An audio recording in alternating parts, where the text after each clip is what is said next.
Oke, Sobat Uta, apa kabarnya? Dan kita kembali lagi dalam program podcast Uta Bicara.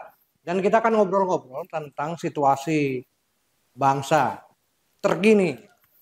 Bersama siapa? Siapa lagi kalau bukan Pak Rudi Nadasono, Ketua Dewan Pembina Yayasan Uta 45 Jakarta. Apa kabar, Pak? Baik. Iya, Pak. Masih capek tapi baru sampai nih. Oh, sampai ya. Pak, kita akan ngobrol-ngobrol pertama tentang Undang-Undang TNI. Bapak melihat Undang-Undang TNI tahun 2004, itu bagaimana, Pak? Saya sudah sering bicara ya, saya sudah sering sampaikan bahwa Undang-Undang TNI tahun 2000 nomor 34 tahun 2004 ini sudah tidak lagi sesuai dengan kondisi yang ada ya. Selain memang penggunaannya sekarang pun juga kan sudah banyak sekali yang kebutuhan-kebutuhan negara tentang TNI ya, untuk bisa lebih aktif dalam menjaga kedaulatan bangsa ini. Jadi bukan hanya di bidang pertahanan, tapi di bidang juga keamanan dan menjaga sumber daya di sini ya, sumber daya dan kedaulatan bangsa ya. Ya, tapi kan undang-undang ini diciptakan akibat reformasi tahun 98 yang menentang dui fungsi dari TNI. Gini ya, kita ada dua prinsip kita ya, kondisi bangsa pada hari ini ya. Undang-Undang TNI tahun 2004 itu dibuat karena satu desakan-desakan situasional yang di pandangan saya tidak didasarkan pada prinsip-prinsip kebutuhan satu negara tentang sebuah kekuatan bangsa, kekuatan anak bangsa yang sebenarnya sangat banyak manfaatnya yang bisa dipergunakan untuk menjaga eksistensi bangsa ini. Ya, dan undang-undang itu dibuat terlalu emosional ya. Makanya banyak sekali celah di situ yang pemanfaatannya itu sangat-sangat tidak efektif jadinya. Kalau dilihat dari banyaknya TNI aktif yang menjabat pada jabatan publik, ini bagaimana Bapak melihat? Gini ya, kita tidak bisa terlalu ekstrim yang tadi saya sampaikan. Undang-Undang TNI nomor 34 tahun 2004 ini tidak bisa serta-merta dipakai untuk menjudge bahwa penempatan TNI aktif di dalam sebuah jabatan-jabatan sipil itu tidak diperbolehkan sama sekali atau itu melanggar undang-undangnya itu sendiri ya. Kita kasih contoh lah yang paling gampang yang sekarang ini baru terjadi ya. Penggunaan TNI Angkatan Laut di dalam pencabutan pagar laut kemarin. Itu kan seharusnya kalau kita bicara tentang undang-undang itu nggak boleh. Itu bukan kerjaan TNI. Tapi kenapa rakyat semuanya mendukung? Itu yang pertama. Dan aktivis-aktivis serta yang sekarang banyak berbicara tentang pelanggaran-pelanggaran TNI diam. Itu kan kerjaan dari keamanan sipil. Kalau kita mau bicara seperti itu ya. Jadi terlalu banyak sekali yang memang berbicara itu situasional dan emosional. Saya nggak tahu latar belakangnya seperti apa ya. Tapi memang kita harus akui bahwa kekuatan keuangan dari para koruptor yang sekarang sedang dibersihkan oleh Bapak Presiden, Pak Prabowo ini sangat kuat untuk bagaimana membuat gonjang-ganjing ini justru memojokkan kekuatan-kekuatan anak bangsa yang bisa dipakai untuk memulihkan situasi-situasi yang sudah sangat-sangat bobrok ini. Ya, bangsa kita udah dalam keadaan yang sudah labil. Ya. Kita lihatlah semuanya ya. Hari ini negara dikuasai para maling, para bandit ya. Kalau saya ngomong dulu kan saya suka ngomong agak kasar ya. Sekarang saya udah nggak mau terlalu gimana ya. Kalau dulu saya ngomong ya negara ini dikuasai para bangsat lah kan, gitu kan. Ya. Tapi ini yang mesti dijalankan memang. Bagaimana menggunakan kekuatan anak bangsa dalam memulihkan situasi-situasi, menjalankan Undang-Undang Dasar 45, mensejahterakan. Nggak bisa disepotong-sepotong kita lihat. Ya. Dan TNI sepenuhnya di bawah kewenangan presiden. Jadi presiden mempunyai kewenangan penuh atas penugasan TNI selain perang. Ya. Nah, dalam hal ini TNI akan berkoordinasi dengan Departemen Pertahanan di Dephan di sini kan. Saya rasa nggak ada yang sesuatu yang dilanggar ya di sana. Nah, tapi untuk memfasilitasi itu apa yang harus dilakukan? Jadi antara pelanggaran undang-undang yang masih ada, lalu dengan kebutuhan. Yang saya sampaikan tadi ya, memang suka tidak suka kita harus, ya, saya sudah sampaikan ini berapa tahun yang lalu, mungkin udah lebih dari ya sekitar 5-6 tahun yang lalu ya, 7 tahun saya sudah sampaikan bahwa Undang-Undang TNI ini harus direvisi. Tidak bisa tidak, waktu itu kejadian-kejadian di mana TNI itu diminta atau dipergunakan untuk membackup kepolisian di dalam penggusuran atau adanya situasional keamanan yang diputuskan oleh pengadilan untuk satu kepentingan ya. Kepolisian bisa meminta langsung kepada TNI dalam hal ini Panglima Kodam atau apa ya untuk membackup proses-proses penegakan hukum yang ada gitu. Yang harusnya juga tidak boleh dilakukan oleh TNI. Sebenarnya situasi ini sudah berjalan sangat lama. Tapi yang semuanya diam gitu kan. Kenapa sekarang pada saat Pak Prabowo, Pak Presiden membersihkan koruptor-koruptor ini justru rame gitu kan. Padahal tujuan dari Pak Prabowo sekarang ini Pak Presiden menggunakan RI ini kan untuk memulihkan situasi negara yang sedang kacau balau ini. Karena dikuasainya sekelompok maling ini dalam instansi-instansi atau proyek-proyek nasional ini kan. Ya. Ya, kalau dilihat dari keadaan saat ini, apakah ini sudah masuk kategori extraordinary crime atau seperti apa? Sangat. Ya, kita lihat jual beli hukum, jual beli keadilan. Kadang-kadang malah jual beli nyawa di sini kan. Ya, orang yang nggak punya salah, nggak apa, sudah yang harusnya tidak mendapatkan hukuman sebagaimana, tapi karena dukungan kekuatan keuangan dan politik, perampokan, perampasan hak-hak rakyat, ya hak-hak asasinya, itu kan terus terjadi dalam penegakan hukum yang katanya penegakan hukum kan, tapi kan ini kan tentang bagaimana perdagangan hukum, ya ini bukan penegakan hukum saat ini. Jadi kalau kita bicara tadi yang kamu sampaikan tentang extraordinary crime pada bidang penegakan hukum, memang kejahatan pada penegakan hukum yang katanya proses penegakan hukum itu udah sangat luar biasa jahatnya. Ya. Dan ini harus ada extraordinary tindakan juga. Extraordinary action yang harus dijalankan oleh Pak Prabowo sebagai presiden yang dipilih oleh rakyat ini untuk bisa memulihkan situasi ini. Tapi kan extraordinary crime ini terjadi saat pemerintahan Jokowi sebelumnya. Dan ketika saat ini pun sepertinya Pak Prabowo tidak bisa lepas daripada kedekatan dengan Pak Jokowi. Bagaimana menurut Bapak, Pak Prabowo bisa melepaskan ini? Jadi masalah hubungan Pak Prabowo dengan Pak Jokowi itu sebagai sesama, ya Pak Jokowi sebagai mantan presiden, Pak Prabowo sebagai presiden, ini kan masalah politik yang kita nggak pernah tahu lah ya, dan saya nggak mau membahas ke sana ya. Tapi kita bisa lihat bagaimana Pak Prabowo di sini sebagai presiden tidak pilih-pilih dalam pemberantasan korupsi. Ya, jadi memang kejahatan-kejahatan pada penegakan hukum di era Pak Jokowi itu waktu pada saat beliau menjabat sebagai presiden itu luar biasa. Bukan hanya dalam bidang penegakan hukum oleh pihak kepolisian ya. Kalau kita bicara tentang institusi negara pun juga acak-acakan pada hari itu. Ya, semuanya udah nggak jelas. KPK didirikan itu karena ketidakmampuan kepolisian dan kejaksaan dalam penegakan hukum. Tapi yang nggak masuk akal, justru KPK ini selalu dikuasai oleh para polisi. Jadi untuk apa KPK dibentuk?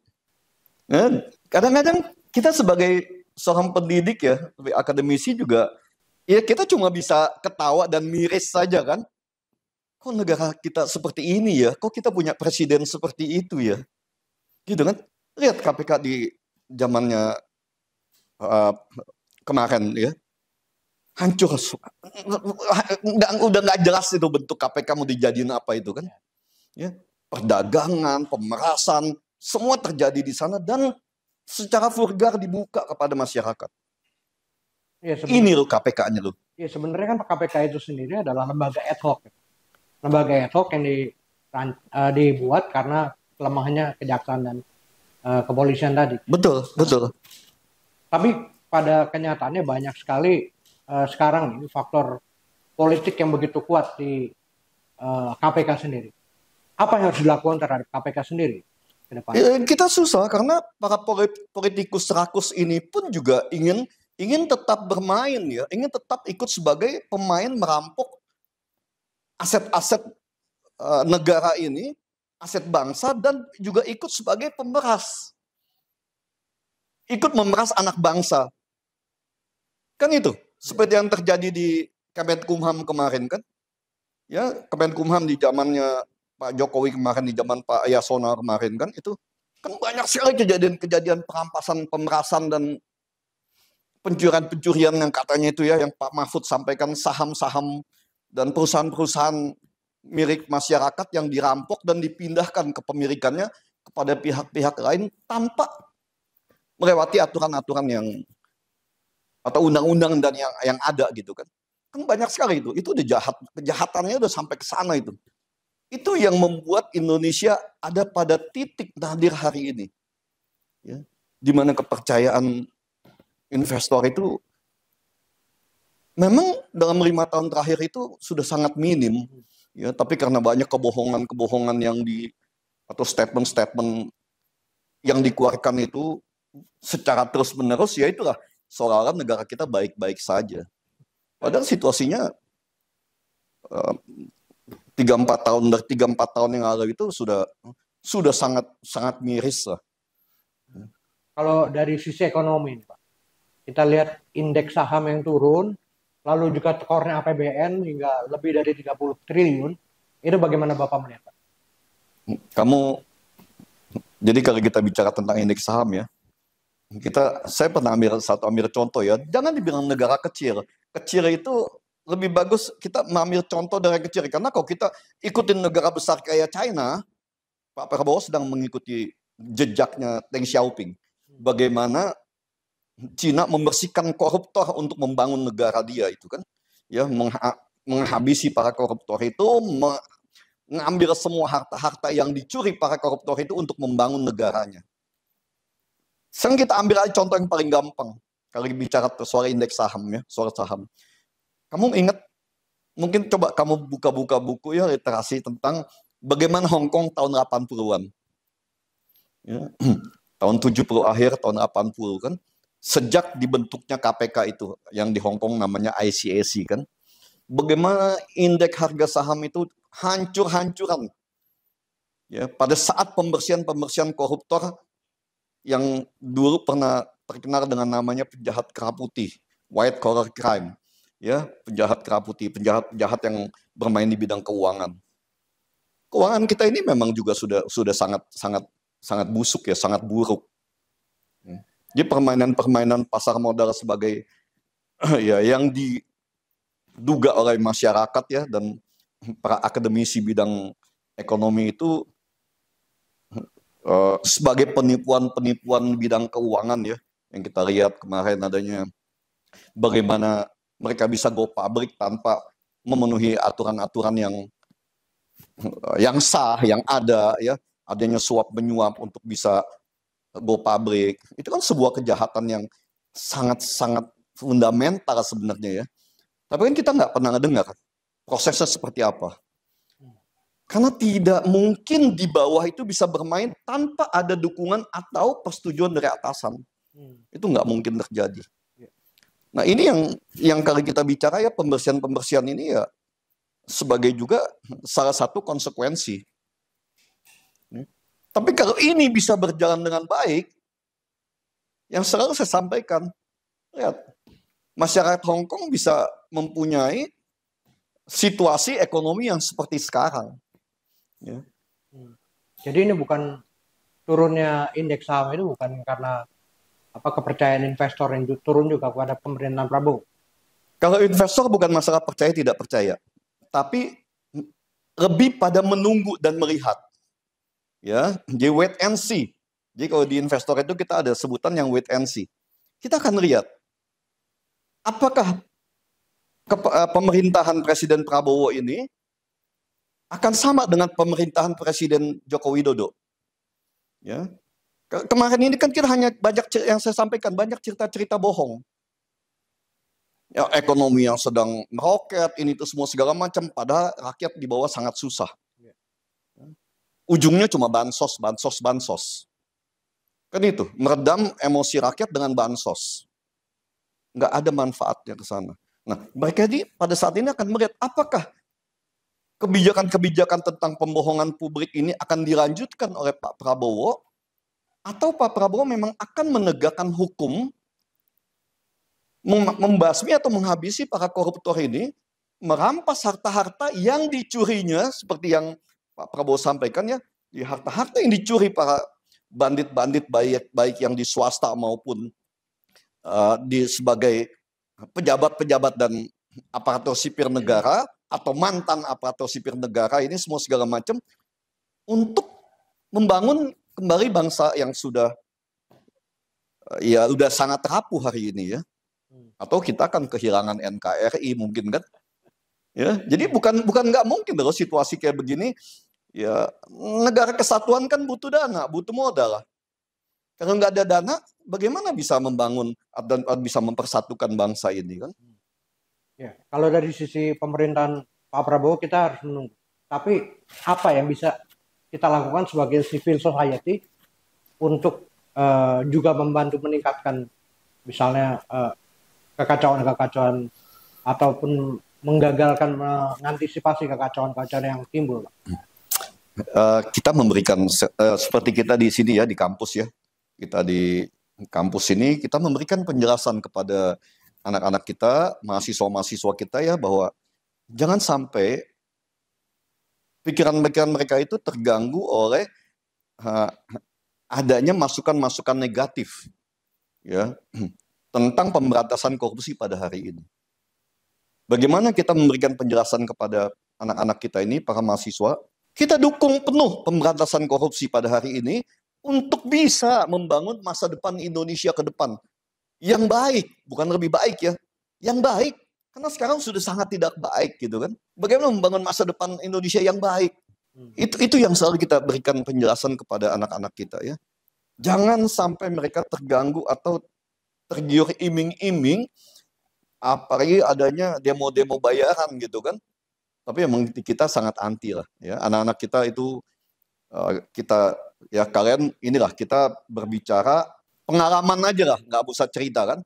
Ya, anak-anak kita di sini tidak ada satupun yang ikut demo kalau bukan untuk tujuan kepentingan bangsa dan negara. Penegakan hukum yang kacau balau, penegakan peraturan yang bertentangan dengan undang-undang. Kalau untuk demo-demo yang nggak penting, anak-anak kita nggak izinkan mereka untuk berdemo, tapi bukan berarti kita secara tegas melarang untuk demo, tidak. Cuma kita memberikan pengertian-pengertian. Ya. Terus kita berikan pengertian kepada anak-anak kita. Terakhir Pak Rudi, apakah masih ada harapan atau kita menunggu Pak Prabowo ini hanya sekedar omong-omong atau tidak? Apakah masih ada harapan? Saya tahu Pak Prabowo, saya kenal beliau. Saya yakin beliau akan menjalankan semua fungsi-fungsi tata negara yang benar dan baik ya. Sebagai seorang prajurit Sabta Marga itu, bagaimana untuk membangun kembali Indonesia dari sisi-sisi puing-puing yang sudah berserakan hari ini. Ya, saya yakin Pak Prabowo akan kembali membangun Indonesia dari sisa-sisa yang masih ada lah, yang masih tersisa. Ya. Dan satu yang saya sampaikan, jangan segan-segan untuk, memang yang disampaikan Pak Prabowo juga ya, ambil kembali itu. Ambil kembali semua harta-harta yang pernah dicuri atau dimaling oleh para bandit-bandit kekuasaan 10 tahun Pak Jokowi kemarin. Baik, Pak Rudi, terima kasih atas waktunya, Pak. Sama-sama, terima kasih ya. Demikian obrolan kita dengan Pak Rudi Nandarsono, Sobat Uta, dan jangan lupa subscribe, like, komen, dan juga share Uta Bicara, talk show-nya Uta 45 Jakarta. Ruang berbagi masalah terkini, memperluas informasi, dan temukan solusi. Bye. Bye.